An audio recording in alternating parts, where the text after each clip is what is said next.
Good morning. I'm Lady Ann, and I'm here at WoolTribe Studio, and this is WoolTribe in the Wild. And today, this is our inaugural episode of this new show. We're relaunching our YouTube channel, and we could not be happier to be joined by the one and only Jeanne Carver. Good morning, Jeanne.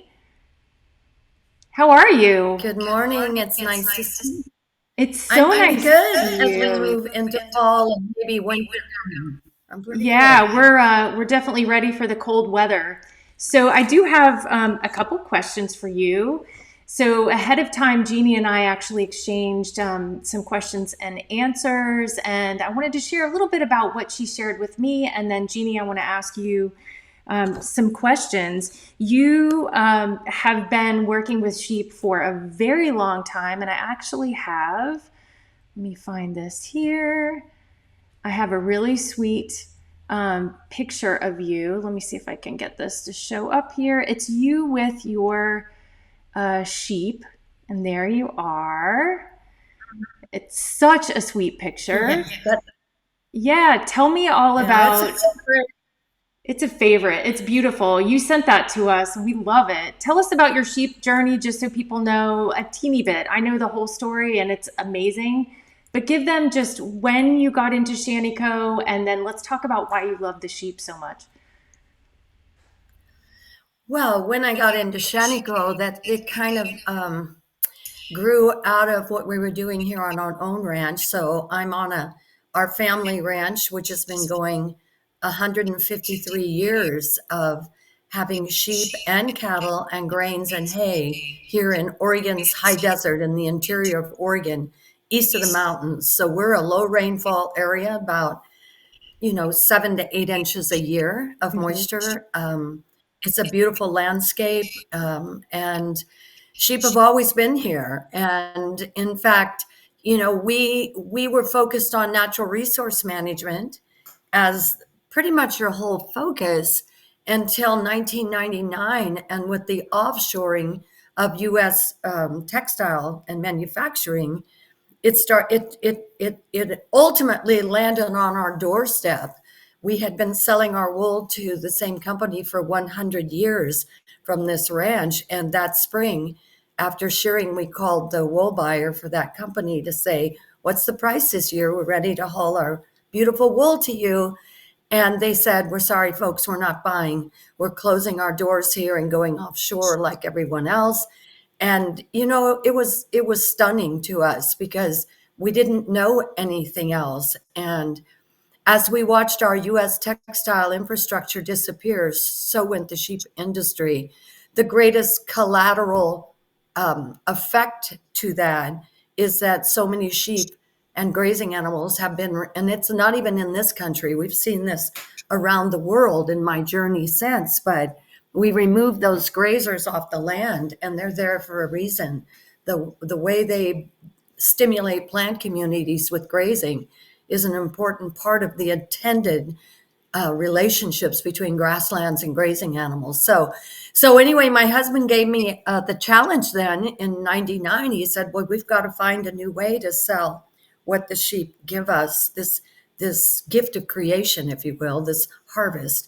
And so I began the journey and took the wool from our ranch to market, and have been doing that for 25 years. And then in 2018 is when I scaled our work to start adding more ranches and include more ranches, and help more families like us have a place for their fiber to go. And not only do we sell it, but we get to know where it ends up, which is really fun because we can become a consumer of our own harvest once people like you transform it into something beautiful and usable.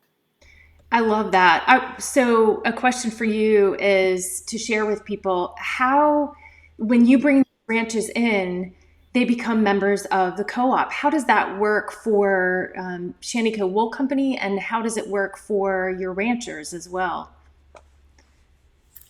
Well, first, it's not a co-op. Oh, Shaniko Wool Company is owned by me. So got it. I don't know what real business people would think of my model, but this is how I saw it working.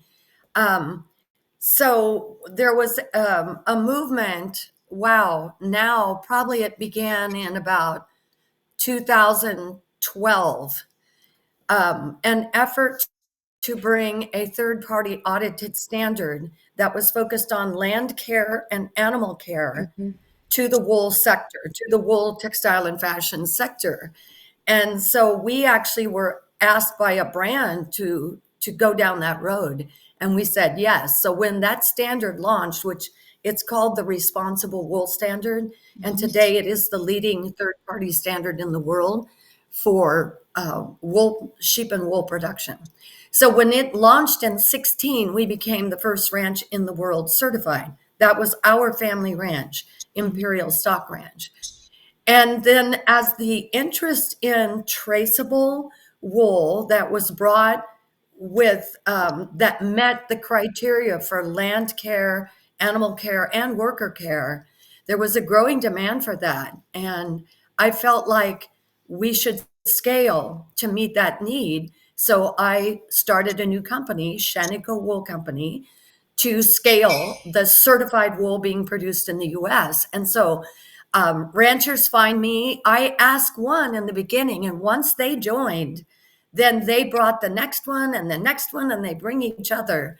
But they don't pay anything to be a member of Shaniko Wool. We go through a training, and it takes a little time, and then I get them certified. I guess I'll say I do a lot of the heavy lifting on the written work. I have templates I've developed so that we have the written documentation for how we do things actually on the ground. And there's a lot of record keeping, so we help set up the records needed if they Okay. don't already have them. So I kind of take the burden of the paperwork and then do an internal audit. And once they are fully compliant, then they become a member of Shaniko Wool just by signing their name. Hmm. And they can walk away at any time. It costs them nothing. And then we go through the third party audits every year. So they go through an internal audit and a third party audit. But the other piece to this is that if I bring them in, then I'm going to buy their wool. So I pay for their wool as soon as it's shorn in the spring, and then it goes through testing to establish the value based on the length of the fiber, the micron, which is the diameter of the fiber, Hmm. which has to do with how it's going to feel next to skin, Hmm. because finer wools and coarser wools. So the wool is tested at a laboratory, and the value that helps establish the value. We get all of the criteria of that wool fiber, Okay. and that establishes value. And I buy their wool, and then it's up to me to market and sell it. And I do that. You know, I'm so glad you shared about micron count and next to skin and all of that. And I was under the impression that the business structure was a little different. So I'm glad to understand that it's truly a what you've built is a ranching community. It sounds like, correct? That's right. My family gets bigger. And Yeah. I love these families. They are multi generational, deep history on the land like us. You know, when you get to their place and walk in the door, and, you can mostly we sit at the kitchen table before we go out on the land. And it is like being home at every one of these. They're all families committed to their rural communities who are doing timeless work, the work of tending natural resources, managing those grazing animals across the landscape to stimulate plant communities, which has an incredible, we won't get into that now, but impact on ecosystem health and the climate situation. But they're doing the timeless work of bringing food and fiber harvests forward that supports humankind. It's the same important, it's timeless and critically important, but largely forgotten. It's largely forgotten by the greater culture who are no longer involved in growing their own food and fiber. And the irony here is that we're also so deeply connected to people like you and people in the fiber community, That's because right. all of those who can put yarn on their needles or on their loom or felt or cut and sew. All of us still executing these traditional skills even at home. These are timeless skills that will always be needed for the survival of humankind. And they're largely forgotten and underappreciated. So we're all doing something very parallel.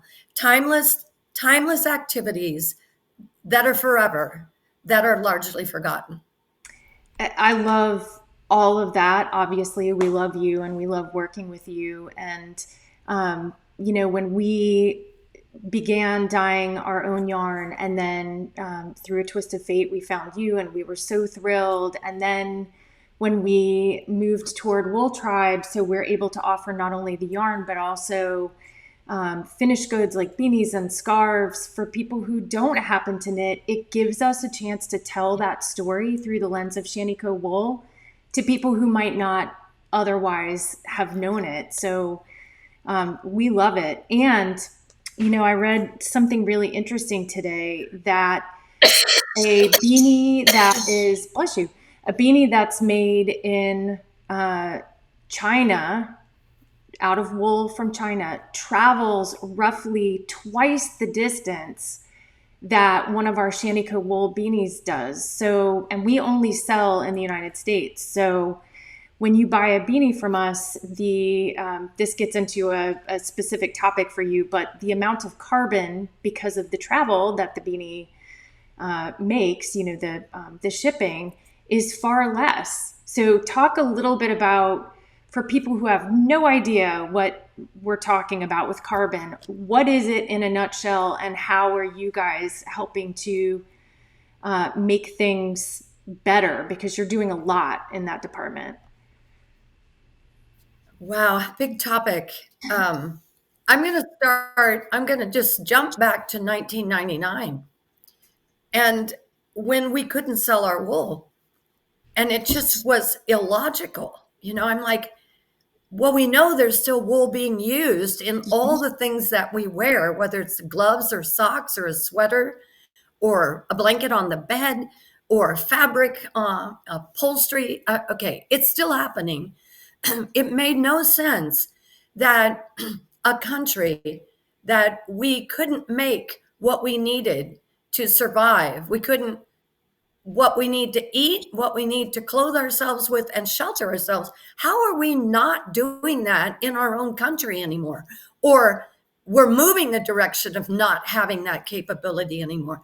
And it made no sense. And so from that day, I said, okay, I'm going to find a way to convert our wool into usable things, but I'm not going to cross an ocean. I'm going to stay as close to home as I can. So I did. And in fact, the local fiber artisans in my region, within 100 miles of this ranch, are the women and men that helped transform our wool into usable things that I had to sell to allow us to keep sheep grazing the landscape. Truly, the fiber artists helped lift this program. Without them, it wouldn't have happened. So that's people who are still doing those skills that are listening to this discussion we're having.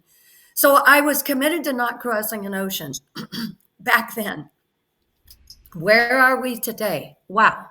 I'm not a footprint expert, but I do know that less travel on our products means less oil and less emissions required to transport not just the finished good, but the raw materials to where it's going to be washed and combed and spun and dyed and knit and packaged and then delivered to somebody who buys it. Mm-hmm. So from, I don't have all the numbers to compare, but I do know that supporting products that you make with our wool is contributing to strengthening local communities around this country and local industries and domestic industries. These are jobs in our region, jobs in the US, and it makes all of us stronger.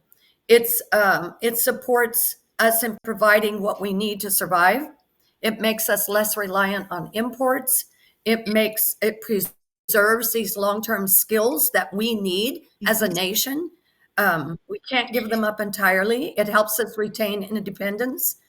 And specifically, we undertook beginning in 2020. Actually, I was challenged by a brand in the winter of 19 about the environmental impacts of, of livestock production Mm. specifically. Are you guys just destroying the soil, polluting water, and putting methane in the atmosphere? And we don't have time to go into our deep history here, but we already knew through yield data, species counts, and I'll say that's a big one. Species counts. This we're talking fish, birds, wildlife, through our observations, through agency testimony, and now these third-party audits we were going through. We knew that we believed we were trending better in terms of the health of the land. But I didn't have any proof. And that challenge inspired me to take the next step. So since 2020, we have found a team of research scientists to calculate the environmental impact of our ranching operations. It started here with our ranch, but we moved it across all the ranches who are part of Shaniko Wool Company. So we have been conducting this research. It's a comprehensive model. And we wanted to know, do we have a net positive or negative impact to nature through our ranching operations? And I can tell you that half of the ranches are fully evaluated with at least 3 years of measured data. And we mean we're going out and taking soil tests down to 60 centimeters, taking soil biomass samples and analyzing these for organic carbon, for nitrogen, for moisture, for residual carbon. So it's fairly complex, but every ranch that's been fully evaluated, our net impact is that we are storing carbon into the soil on a net basis. We're adding carbon, which means it's being brought out of the atmosphere through photosynthesis of those plants. Mm-hmm. And that carbon is being put back in the soil. And we all hear about emissions and climate change, and it's greenhouse gas emissions. Our net totals is a below zero number. So our ranches are operating, bringing food and fiber to market in support of all of us.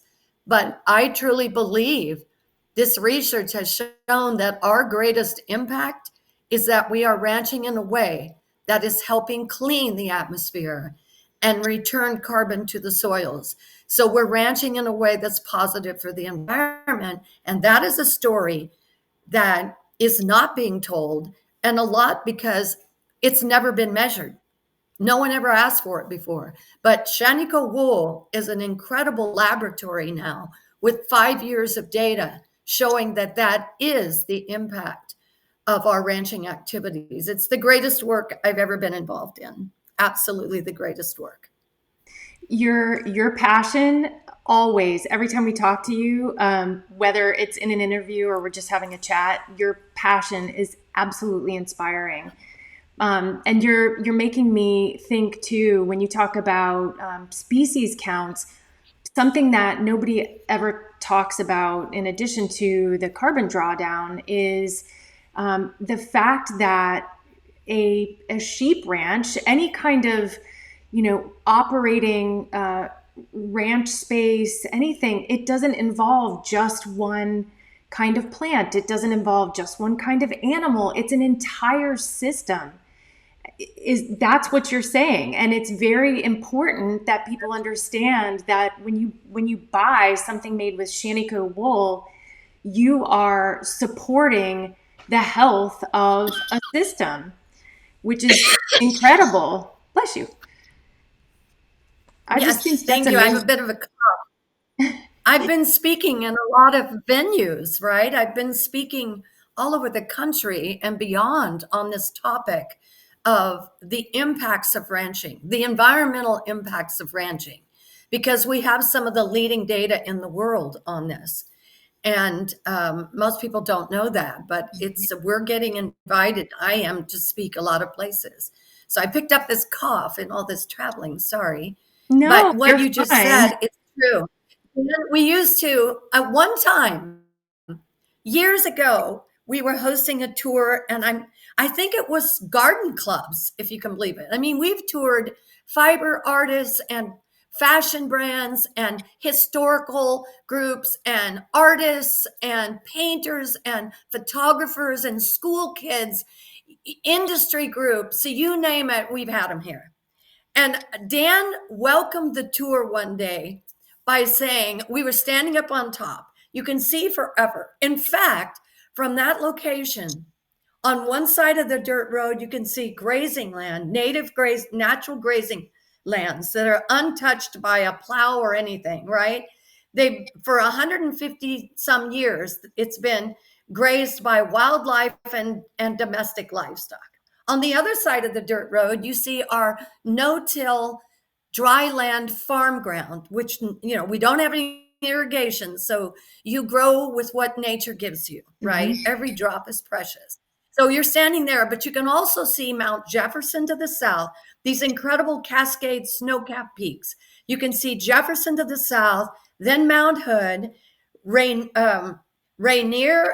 further north, and all the way to Mount Baker on the Canadian border. You can see forever. Wow.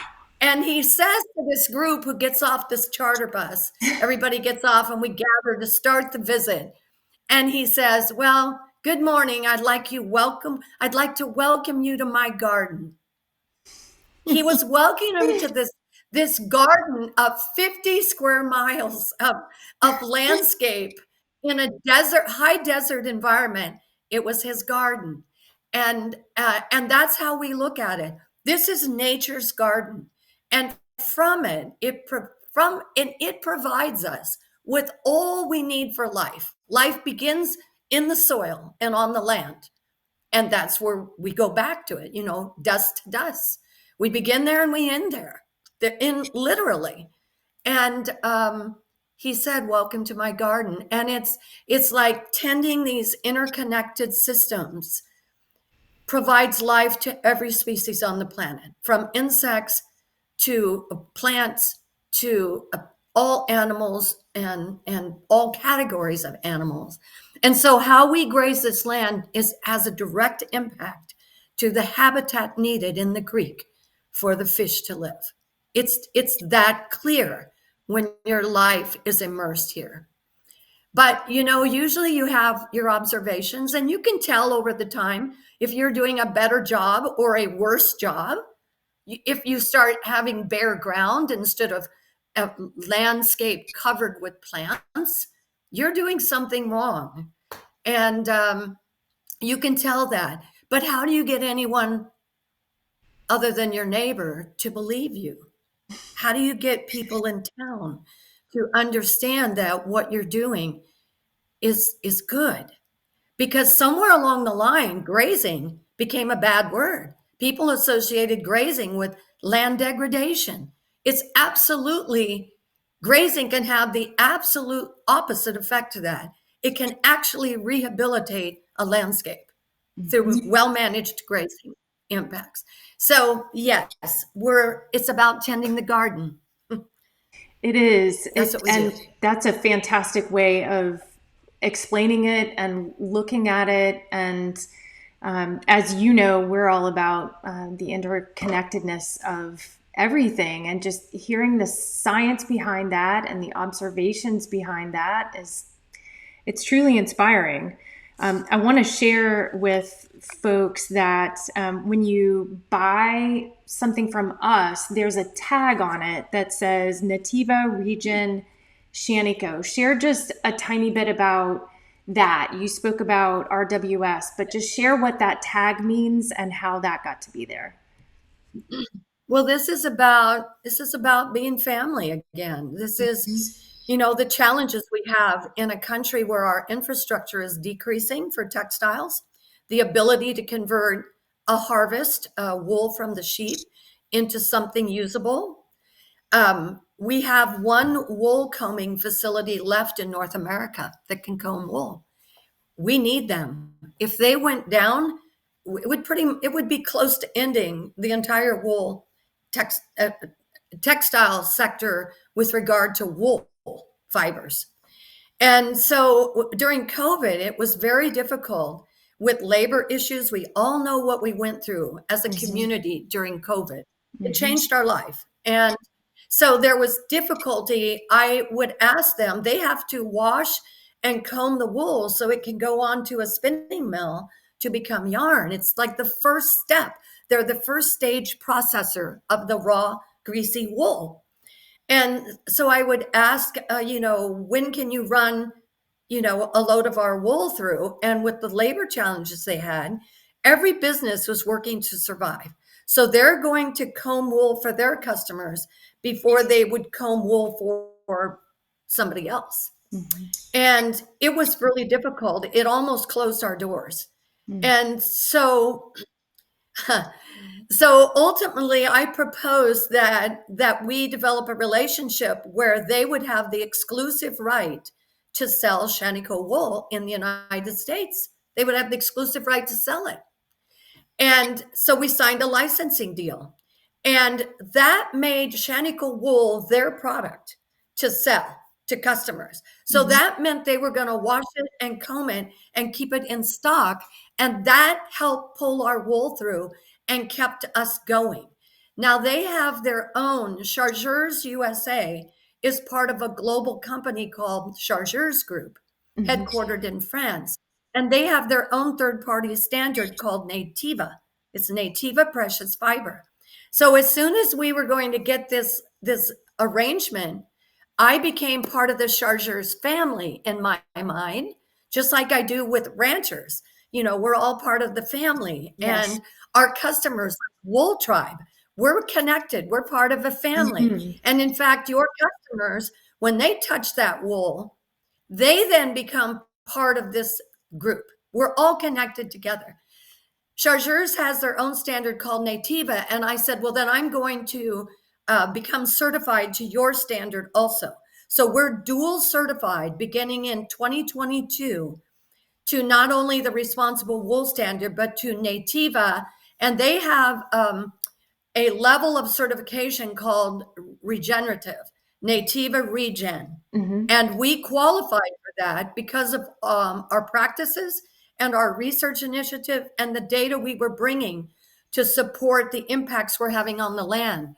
So we are certified to Nativa Regen, and we kept the Shaniko under there. So when they sell us, it's Nativa Regen Shaniko, which means that it's U.S.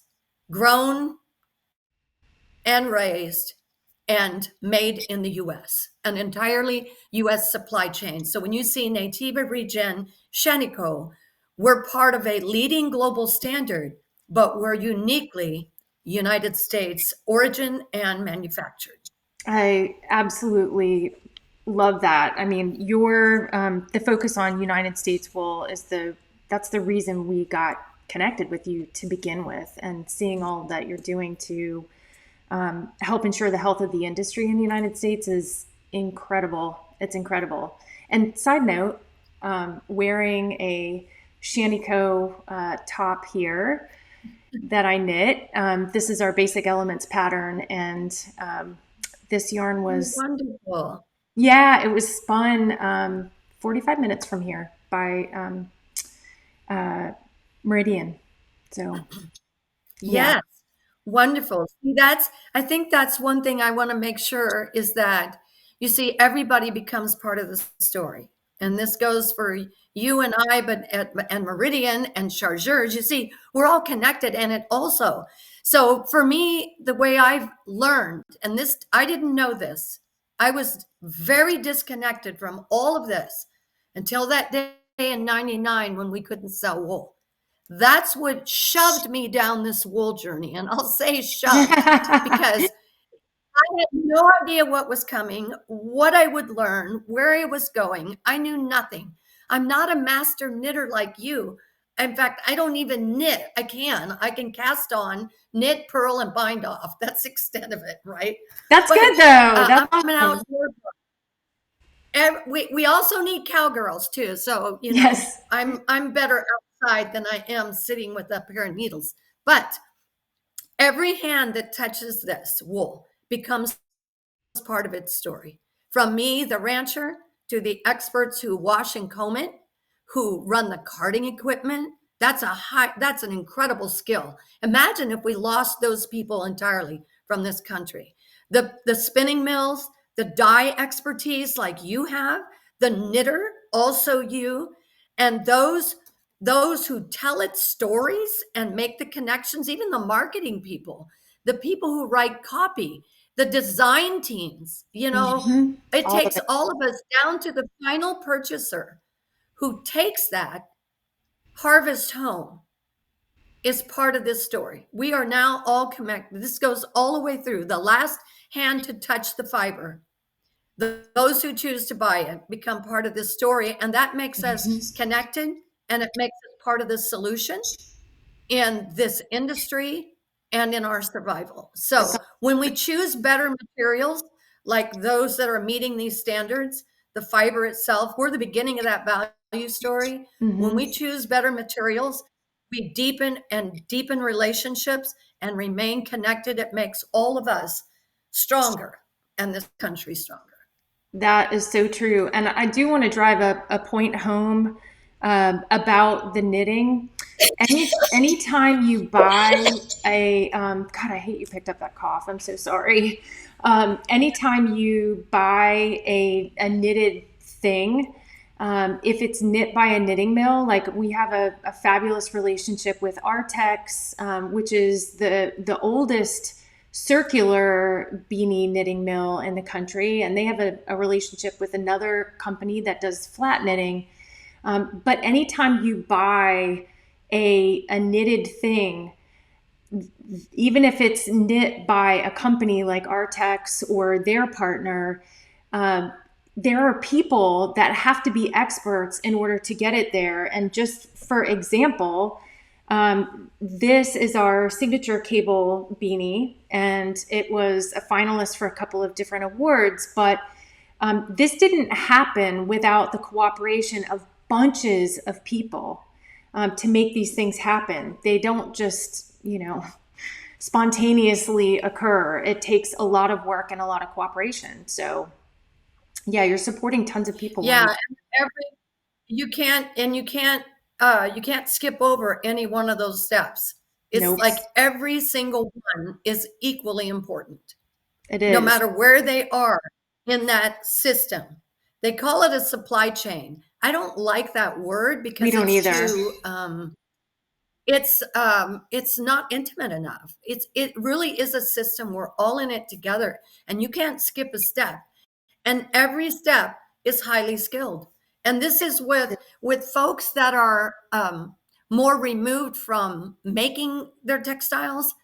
This is what's been lost, is understanding these timeless and critical skills that have largely been forgotten.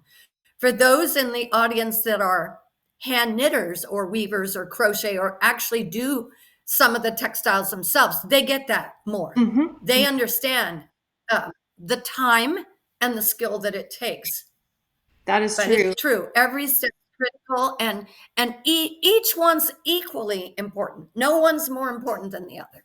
Well, we like to call it, we actually were talking with Joel, one of our supply folks.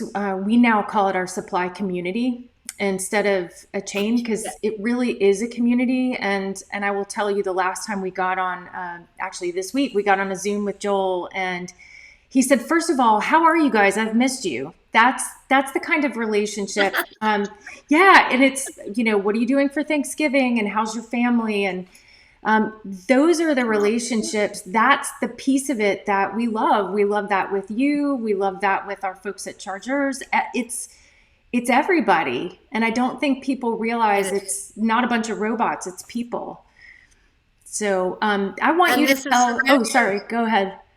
well, and that's all the ranchers are part of it too. And In fact, I just a month or so ago, I invited two of the ranchers in my group to go with me to an event.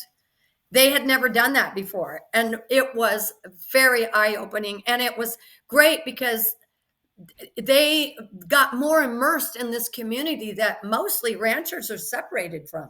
Think Mm-hmm. about it. Mm-hmm. Ranchers don't know the spinning mills and the dyers and the knitters. They just sell at an auction. Most sheep ranchers, most people who have sheep of any scale harvest the wool, either put it in a co-op, and the co-op people buyers bid on the wool from that co-op, or it goes into a regional wool warehouse where it gets sold at auction. It ends up in a container and it ships somewhere. Right. People are at the farm gate, they've essentially lose contact with their life's work, the harvest. Think of that. So, Yeah, that's true. so yeah, the ranchers are in this community too. And connecting them like this, where they supply wool into fully traceable programs, Mm-hmm. fully traceable. They can buy your beanies, they can buy socks and blankets and sweaters, and they can consume their own harvest. It makes it all more meaningful. It does. Well, before we end, I want you to tell people where they can learn more about Shaniko Wool Company and um, where they can learn about Responsible Wool Standard and all of the important things that you've shared while we've been chatting. Wow. Well, they can go to my website. That's the best place to go. Yep. ShanikoWoolCompany.com. I don't change it up a lot. We kind of just are doing the same things we always do. I have a page called Partners, so they can find the names of companies like WoolTribe that are using Shaniko wool. Many of them are in the craft sector, and others are doing ready-to-wear items. Mm-hmm. So, but you can find our partners, and I don't know where else you can find out about this. The Responsible Wool Standard, if you want to read about all that is in it, you go to textileexchange.org. Textile Exchange is the nonprofit in the textile sector whose entire mission is to improve the sustainability of the textile and apparel industry, which is considered the second leading polluting industry on the planet. So they really work to improve the footprint of apparel and textile manufacturing. And Nativa fiber, that standard, you would go to Nativa, Google Nativa, and come up with Nativa precious fiber. Mm-hmm. But it's headquartered in South America. Like I said, Chargeurs is a global company, but they have the US division, and we're connected through that and work with Nativa within the US. But we meet that Nativa precious fiber standard, so they can learn about it there. That's I perfect. can tell you a summary. There are 275 criteria to be certified to the RWS, and Nativa is about 255. Oh, wow. Okay. So those are criteria benchmarks that we are audited against by a certification body every year.